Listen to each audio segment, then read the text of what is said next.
같이 하나님 말씀을 듣도록 하겠습니다. 오늘 같이 볼 말씀은 지난주하고 똑같은 부분이긴 하지만 우리 같이 또 한번 볼게요. 베드로후서 1장 3절부터 7절까지 말씀입니다.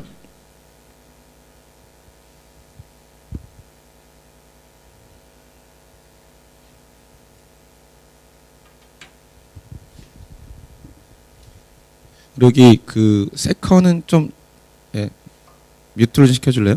여기 세컨 키보드? 세컨 키보드 때문에 아마 소리가 좀 나는 것 같은데. 오케이. 네, 우리 본 말씀을 우리 3절부터 7절 말씀까지 우리 함께 읽어보도록 하겠습니다. 시작. 그리스도께서 하나님의 신성한 능력을 따라 생명과 경건에 속한 모든 것을 우리에게 주셨습니다. 이는 하나님의 영광과 존귀하심으로 우리를 부르신 그분을 아는 지식으로 말미암은 것입니다. 그분은 우리에게 보배롭고 지극히 큰 약속들을 주셨는데 이는 이것들을 통해 여러분이 세상의 정욕 가운데 썩어져가는 것을 피하고 신의 성품에 참여하는 사람들이 되게 하려는 것입니다. 그러므로 여러분은 더욱 힘써 믿음의 덕을, 덕의 지식을, 지식의 절제를, 절제의 인내를, 인내의 경건을, 경건의 형제 우애를, 형제 우애의 사랑을 공급하십시오. 아멘. 이 성경 우리 오늘 설교 제목 지난주에 나눴던 것처럼 하나님의 성품에 참여하자. 이것이 2014년도 홀림팩트 공동체와 여러분 한 사람 한 사람에게 주시는 하나님 말씀 되기를 주님의 이름으로 축복합니다. 아멘. 왜냐하면 하나님은 우리를 그렇게 창조하셨기 때문입니다. 우리가 저 멀리 하늘에 계시는 하나님의 그 위대하신 하나님의 성품을 닮은 자로 창조되었다는 것, 이것은 진리입니다. 여러분이 비록 지금 어떠한 모습으로 있을지라도 정말 내가 말도 안 돼. 나 같은 내 옆에 있는 앉아있는 이런 사람이 어떻게 하나님의 성품? 아니요. 원래 그것이 진리였다는 거죠. 그러나 안타깝게도 우리가 죄 때문에 하나님의 성품으로부터 멀어졌다. 이것도 사실입니다. 그렇지만 하나님이 우리에게 분명히 경건에 속한 모든 것을 주셨다고 했습니다. 그리고 하나님의 영광이 지극히 큰 것이 무엇인지를 알게 하셨다고 했습니다. 여러분, 이것은 우리가 단지 하나님 우리가 그러고 싶어요. 하나님 우리가 하나님 닮고 싶어요. 하나님 우리가 하나님의 영광이 무엇인지, 하나님의 경건이 무엇인지 하나님 알기 원합니다. 우리가 원했던 것이 아니에요. 하나님이 약속하셨다는 겁니다. 하나님이 우리에게 그 경건이 무엇인지, 하나님의 영광이 무엇인지를 알게 하셨다. 이것은 약속이다. 그리고 이제 하나님의 성품에 참여하는 자로 만드시겠다고 말씀하시는 겁니다. 우리가 원하는 것이 아니라 하나님이 원하셨던 것. 그래서 제가 지난주에 말씀드렸습니다. 우리는 이 세상 가운데 오리처럼 살아가고 있어요. 그죠? 오리인 줄 알고, 그죠? 오리인 줄 알고, 오리 틈에 끼어서, 오리가 먹는 것, 오리가 행동하는 것, 오리처럼 살고 있는데, 우리 원래 태생이 오리가 아니라 백조입니다. 비록 제 겉모습은 조금 검을지라도, 저는 백조입니다. 백조로 태어나서, 백조처럼 살아가는 불구하고, 너무나 많은 오리 틈에 껴서, 좀 다른 것 같긴 한데, 그죠? 뭔가 좀 다른 것 같긴 한데, 사람들이 오리처럼 살아가니까 나도 오리처럼 살아가야 되나 보다 하면서 하나님이 처음 우리를 만들어주신 백조의 모습이 아닌 오리처럼 살아가려고 하는 우리의 모습. 여러분, 이제 여러분의 태생은 미운 오리가 아니라 어느 날 헐헐 날아갈 백조인 것을 기억하세요. 그래서 여러분, 비록 많은 사람들이 오리처럼 살아갈지 여러분은 백조처럼 살아가세요. 어떻게 살아다 보면 많은 미운 오리들이 우리 보고 백조를 보고 깔보고 무시하고 왜 쟤는 저렇게 살아가지? 하지만 여러분, 언젠가 주님이 우리를 백조의 모습으로 활활 날아가게 하실 날이 반드시 있다는 겁니다. 그 날을 기대하면서 여러분, 이 세상 가운데 하나님이 우리를 하나님의 성품에 참여한 자로 만드셨다. 하나님의 성품을 닮은 자로 살아가 하실 것이라는 간절한 기대와 소망이 있기를 축복합니다. 여러분, 우리가 하나님의 성품에 참여하기 위해서는 하나님을 알아야 된다고 했습니다. 하나님을 아는 사람과 하나님을 알지 못하는 사람은 너무나 다르다고 했습니다. 그런데 이 하나님을 안다는 것은 단지 그렇지, 하나님 신실하신 분이지, 하나님 천지를 창조하신 분이지, 하나님 우리를 사랑하신 분인지 그냥 머리로 하는 것이 아니라 그것이 맞는 것이라면 우리 삶에 우리 마음에 감동과 실제로는 삶으로 드러나고 경험되어야 한다는 것입니다. 하나님을 아는 삶은 생화와 같았습니다. 들에 피는 꽃과 같다고 했습니다. 그것에는 생명이 있기 때문에 생명이 있는 것에는 그 꽃에는 벌들과 나무가 있고 그리고 향기가 있어요. 하지만 아무리 그 겉모양은 그럴듯합니다. 그래서 우리가 보면 와 멋있다 하는 사진, 와 멋있다 하는 꽃 그림, 와 멋있다 하는 그 무엇일지라도 그것은 뭐가 없죠? 생명이 없습니다. 멋있긴 해요. 예쁘긴 합니다. 갖고 싶습니다. 하지만 거기에는 생명이 없어요. 향기가 없습니다.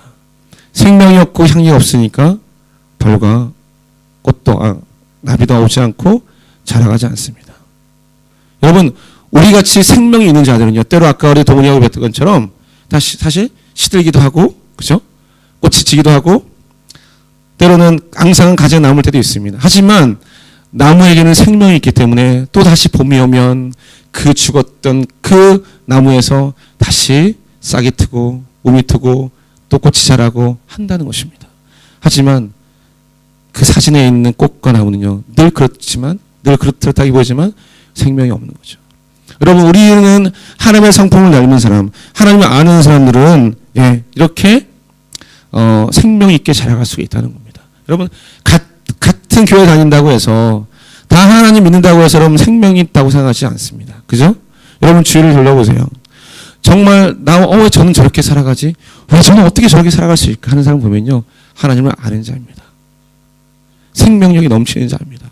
때로 어려움 가운데서도 예배 시간, 예배 자리를 놓치지 않고 찾아가 하나님께 무릎 꿇고 기도하며 눈물을 흘리며 간절한 소망으로 살아가는 사람이 있습니다. 그런데 같은 교회를 다녀도 그냥 얼굴 봐도 재미가 없고 뭘 봐도 생명이 느끼지 않는 운동력이 없는 사람도 있다는 거예요. 그 사람의 차이는 뭔지 아세요, 여러분? 하나님을 아는 겁니다. 하나님을 알되 머리로 아는 것이 아니라 삶으로 아는 겁니다. 마음으로 아는 겁니다. 경험으로 알게 되는 것입니다. 이렇게 하나님을 아는 사람들에게는 이런 신기한 능력과 감당할 수 없는 상황들 속에서 하나님의 이름을 선포하고 그 가운데서 하나님의 마음으로 살아가는 사람들입니다. 여러분 오늘 우리 주신 하나님 말씀 보면 하나님에게 하나님의 성품을 주신다고 닮은 사람을 만들어 하신다고 하셨고 또 성경을 보면 그렇게 하나님의 성품을 닮아 어떤 여러 가지 상황들 속에서도 정말 저렇게 살아갈까? 어떻게 하면 저렇게 살아갈 수 있을까 하는 사람들이 있다는 것입니다. 여러분 하나님의 성품은 우리 마음에 있습니다. 여러분 마음 안에 분명히 하나님의 성품을 닮고자 하는 마음이 있을 거예요. 누군들 이 세상을 살아가면서 그죠? 나는 악하게 살고 싶어. 나는 미움을 갖고 살고 싶어. 난 절대로 살 거야. 나는 저 사람 비판하면서 부정을 살 거야. 라고 하는 사람들 아무도 없을 거예요. 여러분 마음은 누구든지 세상을 좀 더 아름다운 마음으로 사랑하는 마음으로 긍휼한 마음으로 살아가고 싶은 사람이 더 많을 겁니다. 아니 모두가 그럴 겁니다.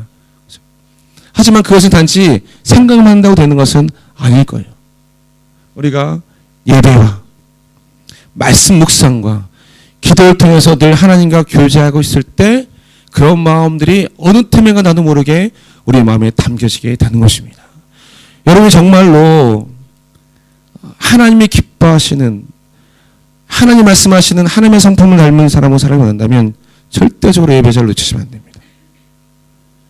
여러분 아무리 그렇게 닮고 싶은 마음을 가질지라도 여러분 예배 자리, 말씀의 자리에 나가지 않는다면 여러분 그렇게 살아갈 수 없습니다. 아무리 마음먹어도 실패할 것입니다. 그러나 여러분이 이 예배의 자리, 말씀의 자리를 꾸준히 신실하게 지킨다면 여러분이 살고 싶지 않을지라도 그렇게 될 겁니다. 왜냐하면 그 예배의 자리, 말씀의 자리는 하나님이 계시기 때문에 하나님이 계시는 곳에 함께 있기 때문에 나는 닮고 싶지 않아 닮아가는 거예요. 나는 그렇게 살고 싶지 않은데 살아가게 되는 것입니다. 여러분 그래서 여러분들 예배 자리에 말씀의 자리에 빠지지 않고 늘 신실하게 나와서 그 자리에 참여하고 있으면 언젠가 나도 모르는 사이에 나의 삶이 점점 조금씩 하나님을 닮아가는 삶을 살게 되는 것을 여러분 보게 될 것입니다. 여러분 1년 동안 우리 리더들 저하고 함께 말씀의 자리, 기도 자리, 예배 자리에 빠지 않게 해서 양육의 자리에 빠지 않게 해서 노력했습니다. 오늘 여러분들이 보기에는 이들이 얼마나 변한지 모르지만 저는 느낍니다. 이들이 조금씩 더 하나님 닮아가고 있다는 것을 제가 보증합니다. 여러분 리더들뿐만 아니라 여러분들이 그렇게 변화된 삶을 살고 싶다면 빠지 말고 예배 자리에 나오기를 주님 이름으로 축복합니다. 여러분 다니엘서 보면은 하나님을 아는 자는 강하고 용맹을 바란다고 했습니다. 여러분 제가 이 강하고 용맹을 바라는 것에 대해서 한번 설교했을 거예요. 기억나는 사람 있나요? 여러분 강하다는 것이 무엇일까요? 혹시 제가 설교했던 것을 기억나는 사람, 강하다는 것, 강하다는 것.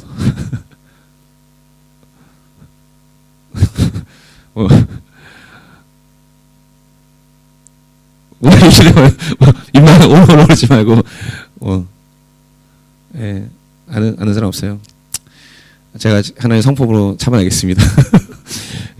하는 사람 정도는 기억하고 이렇게 얘기해주면 좋겠지만, 당연히 욕 못해도 제가 하나의 성품으로 참겠습니다. 강하다는 것은 환경에 영향을 받지 않는 것이다. 이랬습니다. 그죠? 강하다는 것 단지 딱딱하다, 힘세다, 강력하다 이런 의미가 아니라, 물론 그런 의미도 포함되겠지만, 강하다는 것은 환경의 영향, 환경에 지배받지 않는 것. 특별히 뭐죠? 부정적인 환경 속에서 영향받지 않는 것. 이것이 강하다는 것. 자기를 지켜주지 않는 거죠. 그죠? 그 환경, 그 영향, 그 모든 것에서 하나님의 마음으로 자기를 지켜가는 것. 이것이 강하다고 얘기했습니다. 그래서 진짜 강한 것은 겉으로 강한 것이 아니라 뭐가 강한 거죠? 우리의 내면이 강한 겁니다. 자, 그렇다면 두 번째, 용맹을 바란다는 것은 뭘까요? 용맹을 바라다. 용맹을 바라다. 저에게 하나님의 성품이 너무나 필요합니다. 주님. 용맹을 바라다. 용맹을 바라다는 것은 이제 환경의 영향을 받지 않는 걸 떠나서 이제 반대로 보자, 이제 환경에 영향을 주는 겁니다. 그죠?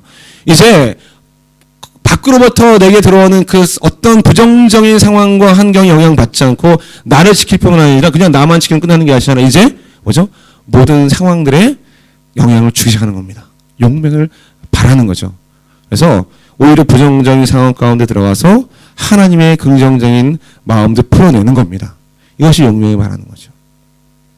여러분 하나님을 아는 자 이렇게 된다고 했습니다. 하나님의 성품을 알기에, 하나님이 어떠한 분인지 알기에, 그것을 경험했기에, 그죠? 이제 세상 가운데서 나에게 들어오는 모든 하나님이 원하시 하는 사상, 가치관, 부정적인 생각들, 말들에 내 마음과 귀를 닫고 내 마음 안에 서 계시는 하나님의 음성에 귀를 기울이고 하나님을 기억해내면서 내 마음을 지키는 겁니다. 이게 진짜 강한 겁니다. 그죠? 흔들리지 않는 마음. 그것은 하나님의 성품에 의거한 겁니다. 하나님의 성품. 그냥 쥐어짜는 게 아니라 하나님의 성품이 내 마음에 들어와 있으니까 그 성품이 나를 지켜주시는 거예요. 하나님의 공의로운 성품이 나를 지켜주는. 불의한 어떤 거래가 왔을 때, 야, 이거, 뭐 예를 들면 이런 거죠. 거스름돈을, 돈 내는데 거스름돈을 받아갖고 딱 나오는데, 딱 보니까, 원래 거스름돈을 한 25불 받아야 되는데, 딱 보니까 35불이 내 돈에 손에 쥐어지고 있는 거예요. 기분 좋잖아요. 그죠? 발걸음 옮기면서 고민하기 시작합니다. 하나님 주신 건가요? 그렇죠? 하나님 주신 거라고 믿습니다. 하면서 그 돈을 주머니에 집어넣을 것인가? 아니면 하나님 이건 하나님 주신 게 아니라고 생각합니다. 그렇죠? 뭐죠? 하나님의 성품으로 내 마음 안에 공의로움과 정직을 지켜내는 겁니다. 그러면서 돌아갑니다. 돌아가서 저한테 원래 25불 줘야 되는데 저에게 30불 주었습니다. 10불을 돌려드리겠습니다. 여러분 이게 뭐죠? 내 마음을 먼저 지키는 거죠. 내 마음에 20%를 갖고 싶은 마음을, 내 정직하지 않았던 마음들을 하나님의 정죄로 지키는 겁니다. 그리고 가서 10%를 돌려주면서 얘기하는 겁니다. 하나님이 그렇게 말씀해 주셨습니다. 하나님이 저에게 20%를 돌려주라고 말씀하셨어요. 여러분 뭐죠? 하나님의 정직을 선포하는 겁니다. 여러분 이게 영향력이죠. 이게 강하고 용맹을 바라는 것인데, 이것은 우리의 성품에서 나오는 것이 아니라 하나님의 성품에서 나오는 것입니다. 우리 마음으로는 20불, 이거 뭐 그 사람 이렇게 그냥 가도 되겠지, 모르겠지. 하지만 하나님 우리 가운데 말씀하시는 아니다라고. 그때 가서 하나님의 성품을 드러내는 것이 진짜 강하고 용맹을 바라는 것이죠. 이것을 하나님을 알 때만 가능한 것입니다. 하나님 우리에게 어떤 성품을 주셨는지, 여러분 각자 각자에게 어떤 성품을 주셨는지요. 여러분 각자 각자는 하나님의 어떤 성품을 담기 원하시는지요. 그냥 막연히 하나님 좋으신 분이야, 하나님 닮기 원해, 이런 마음이 아니라 하나님 저는 하나님 이런 성품을 담고 싶습니다. 하나님 저는 하나님 이런 성품을 갖고 싶습니다. 여러분 하나님 앞에 간구해 보세요. 혹은 여러분이 정말 마음에 갖지 못했던 아직까지 하나님의 사랑이 부족하십니까? 하나님의 사랑이 부족하면 하나님의 사랑을 구하세요. 여러분 마커스를 인도하는 김남구 목사님 있습니다. 물론 마커스는 김영준 간사님이 인도하시고 그 둘루스라는 선교단체를 지도하시면서 마커스 워십에서 설교를 하시죠. 김남구 목사님. 이분이 목사님이지만 가장 부족한 게 사랑이라고 고백하세요. 누군가를 사랑하는 거. 또 한 사람만 해서 깊이 사랑하는 건 너무나 두렵다는 거예요. 왜냐하면 어릴 때 사랑을 받지 못했어요. 너무나 가정의 불안한 환경들 때문에 사랑이 뭔지 느끼고 살았어요. 그래서 그분 마음 안에는 아직도 사랑이 잘 뭔지 두렵다는 거예요. 그래서 결혼을 되게 두려워하셨다는 거예요. 한 사람만을 영원토록 사랑하는 것에 대해서.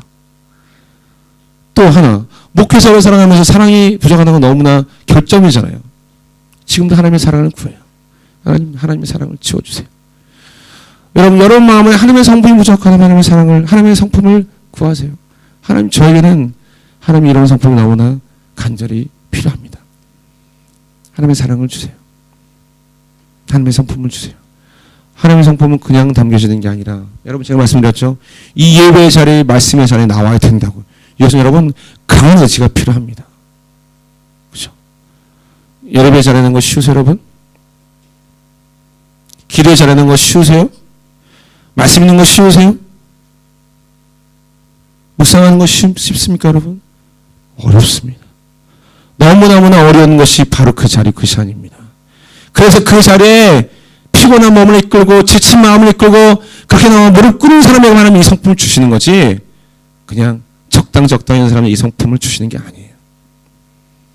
여러분 말씀의 자리에, 기도 자리에 나오는 거 강력하게 요구하는 겁니다. 여러분 제가 이 말씀을 준비하면서 오늘 아침에 한 책을 딱 생각났어요. 여러분 제가 여러분에게 오늘 이 책을 좀 추천합니다. 세왕 이야기. 영어로 제목은 The Tale of Three Kings라고 되어 있습니다. 이 책을 읽어보신 분 계신가요? 손 들어보세요. 네, 제우, 네, 성현이 또. 여러분 혹시 이 책이 집에 있다면 집에서 한 번이라도 읽어보시고요. 혹시 없다면 이 교회 도서관에 있는 책입니다. 우리 호림 친구들은 릴레이로 올해 1년 동안 통해서 한 번씩 다 읽어보세요. 여기에는 세 왕이 나옵니다. 한 사람은 사울입니다. 또 한 사람은 다윗입니다. 또 한 사람은 압살롬입니다. 물론 왕은 아니죠. 왕이 됐던 적은 있지만 우리가 반역해서 아버지였던 다윗을 반역하고 왕의 자리에 올랐던 사람입니다. 그 세 사람의 이야기가 나옵니다. 그런데 물론 이것은 실적이 일어났던 일이기도 하지만 이 지금 에드워드라는 사람이 이 다윗을 통해서 하나님이 우리 내면을, 우리의 마음을 다루기 원하신다. 우리 내면에 무엇이 있어야 되는지를 말씀하시는 것을 약간 그렇게 이야기 형식으로 만들어낸 것입니다. 하지만 이 책을 저는 지금까지 3번 읽었습니다. 제 마음 안에 어떤 이렇게 뭔가 갈등과 뭔가 이렇게 사람들 특별히 관계 안에서 어려움이 올 때마다 저는 이 책을 읽습니다. 왜냐하면 홍성호 목사님이 말씀하시는 그 하나님의 성품에 참여하는 자에 보면 하나님의 성품은 관계 안에 들어간다고 그랬습니다. 그죠? 확실합니다. 그냥 하나님의 성품은 내 마음의 품권으로 끝나는 것이 아니라 그 사람의 성품이 어떤지는, 그 사람의 마음에 하나님의 성품이 있는지 없는지는요 반드시 관계 안에 드러납니다. 그죠?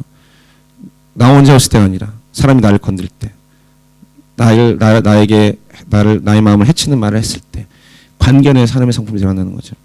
자, 여러분 다윗의 어떤 삶을 살았는지는 제가 말하지 않아 여러분이 알 것입니다. 그렇죠? 다윗은요 왕으로 기름 부음을 받았지만 왕이 되지 못했던 사람이었습니다. 그리고 거의 10년간을 도망다녔습니다. 누구에 의해서? 사울에 의해서. 그래서 사울이 나옵니다. 그리고 그 왕위에 올랐지만 말년에 자기 아들인 압살롬이 반역해서 압살롬에 의해서 왕위자를 빼앗겼고 그리고 도망갔었습니다. 피신하였습니다. 그 사울과 압살롬이라는 그 사람들 팀에 끼어서 이 다윗이 행했던 그의 모습을 보면 여러분 도대체 사람으로서 이럴 수 있을까 하는 마음이 들 정도로 이 다윗의 마음 안에 하나님의 성품이 담겨져 있다는 것을 우리가 알 수가 있습니다. 다윗은 사울이라는 자신을 죽이려는 자신을 해하려는 정말 어려운 상황들 속에서 한 번도 자신에게 주었던 하나님의 마음을 잃어버리지 않으려고 노력했습니다. 잃어버리지 않으려고. 사울을 죽일 수 있는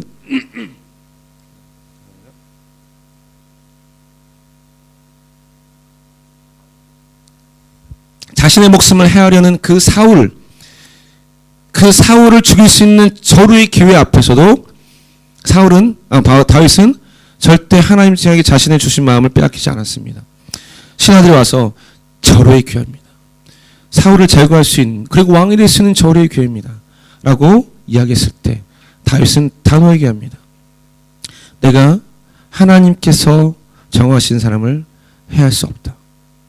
여러분 이것은 단지 하나님의 권위에 순복하라는 마음뿐만 아니라 그 다윗의 마음 안에 하나님의 마음이 무엇인지 알았기 때문입니다. 뭔지 아세요? 자신을 다루려고 하시는 하나님의 마음. 자신의 내면을 다루고 계신 하나님의 마음을 깨달았다는 거예요. 자신의 마음 안에 무엇이 있어야 되는지, 진정한 왕이 되기 위해서는 무엇이 있어야 되는지를 다윗은 알고 있다는 거예요. 여기 그쪽에서 얘기합니다. 여기 저기서 왜 다윗에게 사울 같은 사람을 붙여주었을까?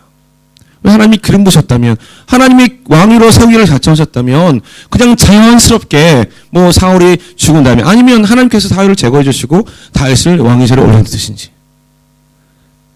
근데 왜 하나님은 왜 집요하게 10년 동안 사울을 통해서 다윗을 죽으려 하셨을까요? 여기 제에서 이렇게 얘기합니다. 혹시라도 다윗의 마음에 있을 수 있는 제2의 사울을 제거하시기 위해서. 무슨 말인지 이해하세요, 여러분? 이해가 되세요?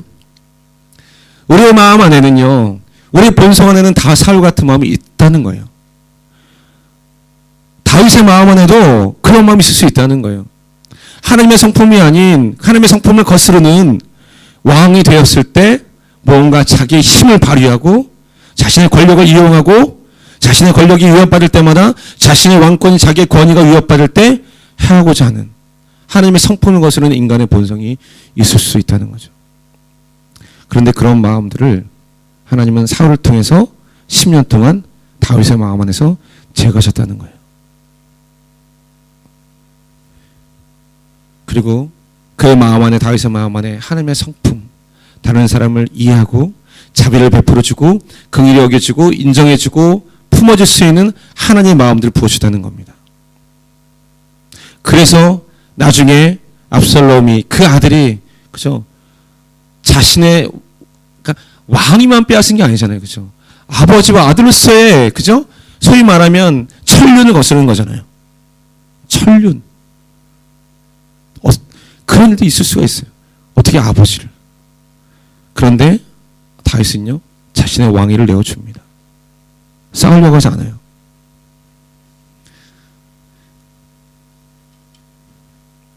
다윗은 그렇게 고백합니다. 이 마지막 그 다윗과 사독이라는 마지막 그 대화가 납니다. 사독이라는 제사장이 얘기하는 것, 이렇게 대화 내용이 나오는데 이렇게 사독이라는 제사장이 다윗에게 물어봅니다. 다윗이여, 젊었을 때 당신은 그 형편없는 왕을 향해 아무 말도 하지 않으셨습니다. 이제 똑같이 형편없는 이 젊은이를 어떻게 하시렵니까? 그죠? 누구죠? 압살롬. 예전에는 그 형편없던 사울을 향해서, 또 지금은 형편없는 이 젊은 압살롬을 향해서 어떻게 하시렵니까? 다윗은 대답하기 시작했습니다. 이렇게 얘기합니다. 나는 이런 순간들을 가장 싫어합니다. 사도. 그러나 모든 이유를 제쳐놓고 내 마음을 살피면서 그 마음의 사역들을 제거하고 있습니다. 이런 상황들은 싫다는 거예요. 하지만 그 모든 이유들을 제쳐놓고 나는 지금 내 마음을 살피면서 내 마음 안에 있는 개인적 욕심들을 제거하고 있습니다. 나는 사울 밑에서 했던 일들을 할 것입니다. 나는 왕국의 운명을 오직 하나님의 손에 넘겨드리겠습니다. 그분이 나와 끝장을 내시는 것일 수도 있지요. 아마 내가 죄를 너무 많이 저질러서 더 이상 다스릴 수 없는지도 모르겠습니다. 그것이 사실인지 하나님만이 아시는데 그분은 말씀을 안 해주실 것 같군요. 하지만 나는 지금의 상황 가운데 말씀하지 않으신 하나님께서 충분히 나타나시도록 나의 자리를 내어드리겠습니다. 나는 아무것도 하지 않는 것 외에는 이 별난 사건을 해결할 다른 방법을 알 수가 없습니다. 왕권은 내 것이 아닙니다. 내가 가질 것도 보호할 것도 지킬 것도 아니란 말이죠. 나는 성을 떠나겠습니다. 왕권이 이제 주님의 것입니다. 왕국도 마찬가지요. 나는 하나님을 방해하지 않을 것입니다. 어떤 장애물도 또 내가 하는 어떤 일도 그분의 뜻을 이루시는데 조금도 틈을 내지 않을 것입니다. 그분이 그의 뜻을 이루시는 것을 막을 만한 장애는 아무것도 없습니다. 만약 내가 왕이 될 사람이 아니라면 하나님은 압살롬을 이스라엘의 왕으로 세우시는데 아무 문제가 없을 것입니다. 자, 이제는 가능하지요? 하나님이요, 하나님 되시옵소서. 그리고 이렇게 얘기합니다. 그 진정한 왕은 돌아서서 왕실 밖으로, 궁전 밖으로, 그리고 성 밖으로 조용히 걸어나갔습니다. 그는 걷고 떠걸었습니다. 마음이 순결한 모든 사람의 가슴 속으로. 여러분, 다윗의 마음 안에는 하나님이 어떠한 분인지를 알았어요. 하나님은 그렇게 하실 만한 이유가 있을 것이다. 하나님 내게 그럴 만한 이유가 있을 것이다. 왕권은 내가 보호할 만한 것이 아니다. 왕권을 지키기 위해 다른 사람을 해하고 다른 사람을 해치고 다른 사람을 짓밟고 목숨을 빼앗는 일을 하지 않았습니다. 하나님이 어떠한 분인지를 안 거죠. 왜 우리가 하나님의 성품을 닮은 자가 되어야 하냐면, 왜 우리가 하나님의 성품을 닮아야만 하면, 여러분 살아가면서 관계하는 사람들 가운데서 얼마나 우리 마음 가운데 나를 해하고 나를 해치고 나를 어렵게 하는 사람을 향해서 하나님이 원하지 않은 감정을 행하며 내 권위를 지키기 위해서, 내 욕심을 이뤄내기 위해서 나는 얼마나 많은 사람들을 해치고, 나는 얼마나 많은 사람들을 미워하고, 나는 얼마나 많은 사람들을 질타하고 있는지, 무엇을 위해서 여러분 우리가 그렇게 하고 있는지요. 만약 우리가 하나님의 성품을 알았다면, 만약 우리 하나님의 어떤 분이 알았다면, 여러분 우리는 그렇게 할 수 없습니다. 사실.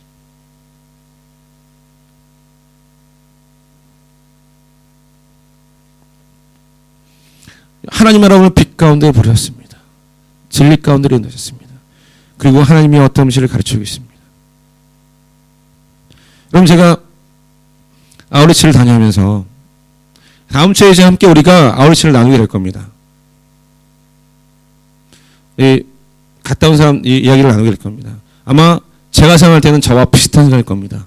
이번 아우리치는 지난번 아우리치와 너무 달랐다는 것을, 하나님이 우리에게 뭘 말씀해 주고 싶어 하시는지를 아셨다는 것을, 하나님이 이번 아우리치 통해서 우리에게 가르치고 싶었던 건, 저는 이 주제가 이번 아우리치 가운데 그대로 적용될 거라고 저는 생각합니다. 적용됐다고 생각합니다. 하나님이 우리의 마음에 뭘 주고 싶어 하셨는지, 우리의 마지막 최종적인 하나님의 복음의 사역지, 하나님이 일하고 싶어 하셨던 그 일터는 다른 것이 아니라 이번 아우리치를 다녀왔던 사람들의 마음이라는 거. 여러분 마음 가운데 하나님이 어떤 일을 행하고 싶어 하셨다는 거예요. 세상 밖, 먼 곳도 중요하지만 여러분 마음, 한 사람 한 사람 마음 안에 하나님이 행하고 싶었던 일이 있다는 거. 그래서 돌아온 여러분에게는 이제 아우리치가 끝난 게 아니라는 거예요, 여러분. 진짜. 이제 여러분 마음 안에 하나님이 이루고 싶어 하셨던 일들을 행하셔야 합니다. 하나님 마음으로 여러분의 마음 안에 무엇이 있었는지 보았다면 이제 다뤄내셔야 합니다. 그 4박 5일의 아우리치 가운데 내 마음이 건드려진 게 있다면, 그리고 드러나는 게 있다면, 하나님이 원하시는 감정과 성품들이 있었다면 이제 여러분 그것들을 다뤄내셔야 합니다. 여러분 공동체 안에, 여러분 순 안에서 여러분 마음을 건드는 그 무엇이 있었다면, 여러분의 감정을 불쾌하게 하는 무엇이 있었다면, 여러분 그 핑계를 다른 사람에게 돌리지 마세요. 여러분 그 불편했던 마음이 다른 사람이 왔다고 얘기하지 마세요. 여러분 제가 감히 표현하건대 그거 여러분 악한 겁니다. 여러분 그 악한 겁니다. 왜냐하면요. 여러분 마음 안에 있는 하나님 원하시지 않는 감정들이 견드려진 거지 다른 사람이 저를 건든 게 아닌 거예요. 원래는요. 여러분 생각해 보세요. 제가 예를 들었던 거 기억할 겁니다. 여러분 총이 사람을 죽입니까? 총알이 사람을 죽입니까? 뭐가 사람을 죽이는 거죠? 총알이요 아니면 총이요? 세원아 뭐가 죽이지? 둘 다요? 결국 우리 몸이 바뀌어 죽는 건 총알이에요, 여러분. 그죠? 그런데 사람들은 총이라고 생각합니다. 그 총 안에 총알이 없으면 방아쇠를 아무리 당겨도 사람은 죽일 수 없어요. 우리 마음 안에 있는 총이 아니라 우리 마음 안에는 총알이 당겨진 겁니다. 여러분 다른 사람이 내 방아쇠를 당겼다고 하지 마세요. 여러분 마음 안에는 총알이 여러분 죽인 겁니다. 다른 사람들을 건든 게 아니라 여러분 마음에는 무언가 건드려진 거예요. 나쁜 감정들이 건드려진 거예요. 만약 우리 마음에 그런 마음이 없었다면 누가 나에게 그런 말을 해도 그것 때문에 우리 마음에 감정이 상할 이유가 없잖아요. 여러분 그렇다고 해서 그 사람이 잘못하지 않았다는 건 아니에요. 본질적인 걸 보자는 거야. 본질적인 것은 그 사람이 나에게 이런 말을 했기 때문이 아니라 내 마음에 무엇인가 건드려졌기 때문이에요.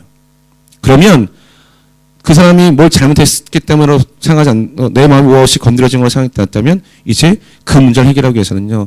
다른 사람에게 그 화살을 돌린 것이 아니라 내 마음으로 들어와서 왜 내 마음에 이런 것들이 건드려졌지?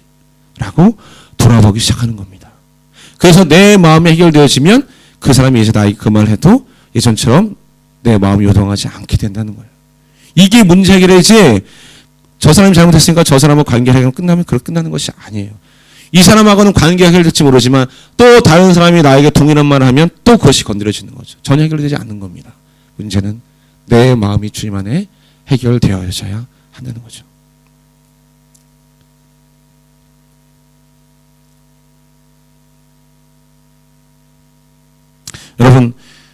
여러분 마음 안에 있는 하나님의 성품 아닌 것들을 이제 다루셔야 하고요. 두 번째는 하나님의 성품으로 여러분 안에 채워가기 시작해야 합니다. 만약 여러분이 그러기를 결정한다면, 여러분 마음에 품는다면, 마음가는 결단했다면, 여러분 하나님 반드시 훈련시키십니다.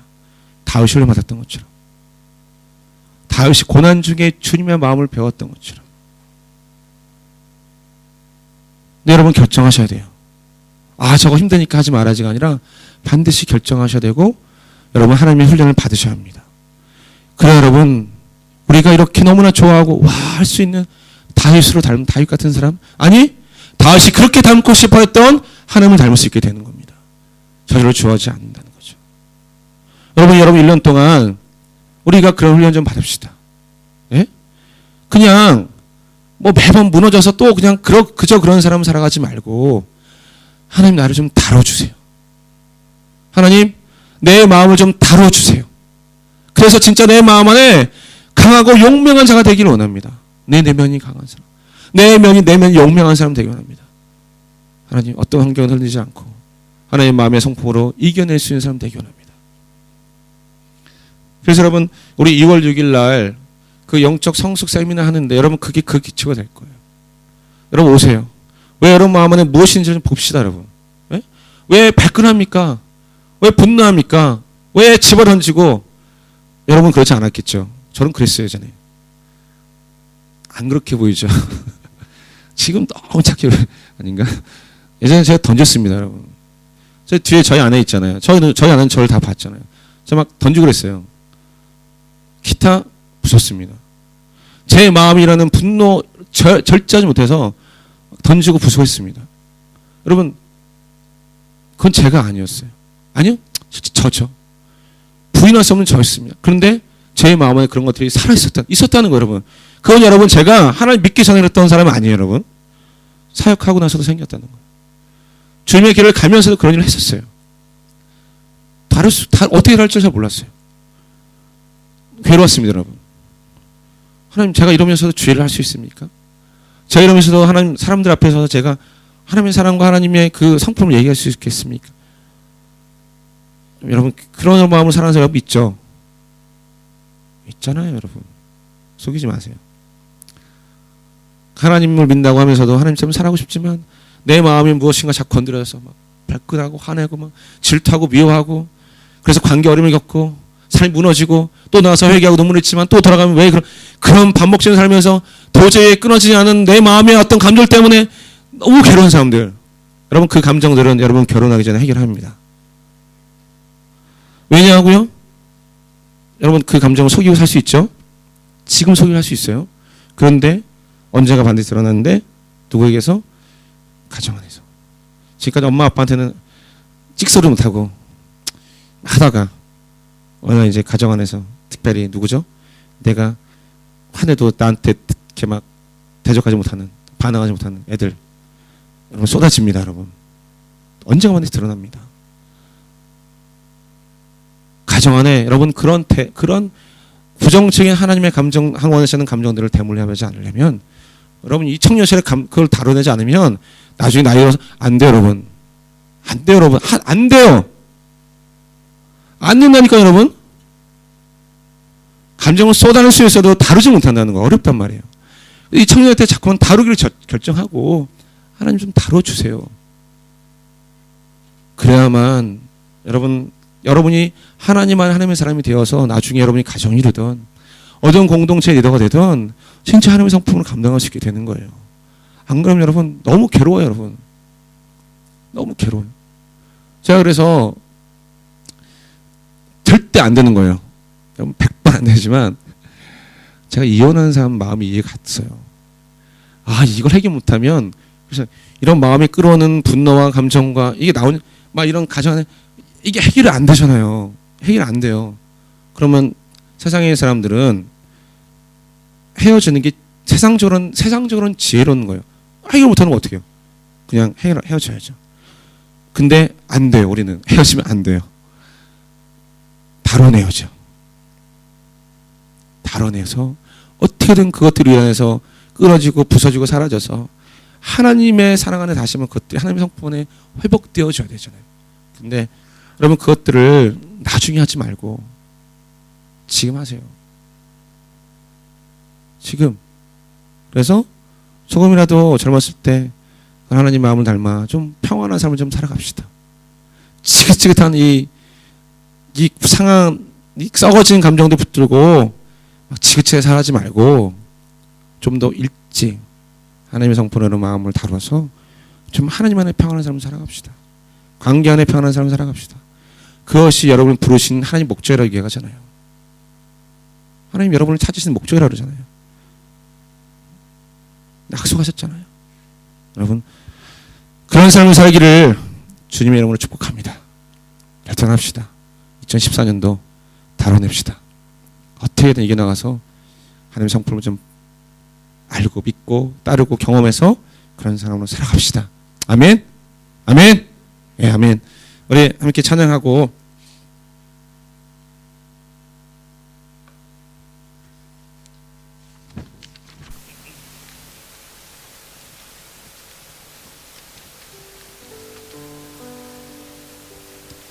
이 시간 우리 찬양 부를 건데요. 이것이 영원한 삶. 가사가 다 알죠, 여러분? 영원한 사귐에 날 초대하시네. 주님을 누리며 사는 것, 날 지으신 대로 또 날 부르신 대로 주님과 함께 걷는 삶. 이것이 영원한 삶. 이것이 영원한 삶. 하나님과 그 아들 아는 삶이라고 했습니다. 그리고 내가 주 안에, 주는 내 안에 거하는 삶. 여러분 이것이 영원한 삶이라고 했습니다. 하나님이 어떠한 분이신지를 아는 것, 그리고 그 아들을 아는 삶. 알 때 성품을 알게 될 것이고 그 성품이 우리의 마음에 담기기 시작하면 여러분 그때 비로소 하나님의 영원한 삶을 살게 되는 것입니다. 순간적인 욕심에 이끌려서 육신의 삶에 빠져 살지 않고 하나님을 아는 영원한 삶 가운데 살기를 소망합니다. 이 시간 잠깐 묵상할 때 여러분이 원하시는 하나님의 성품은 무엇입니까? 닮고 싶은 하나님의 성품은 무엇입니까? 특별히 여러분 마음 안에 부족하다고 생각하는 것도 있다면 하나님 구하세요. 여러분,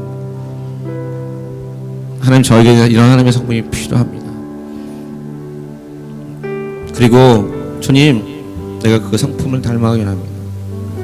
이런 잠깐 동안 하나님 앞에 묵상하면서 하나님의 성품을 기억해냅시다. 그리고 주님을 깊이 더 알기 원합니다. 고백했으면 좋겠습니다.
영원한 사귐에 날 초대하시네.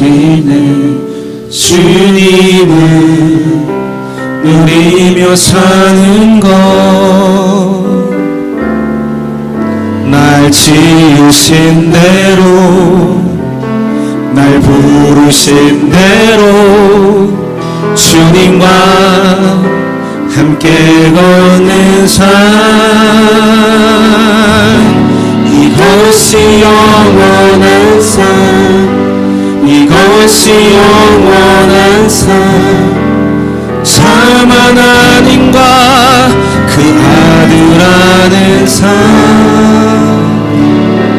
이것이 영원한 삶, 이것이 영원한 삶, 내가 주 안에, 주는 내 안에 늘 거하는 삶.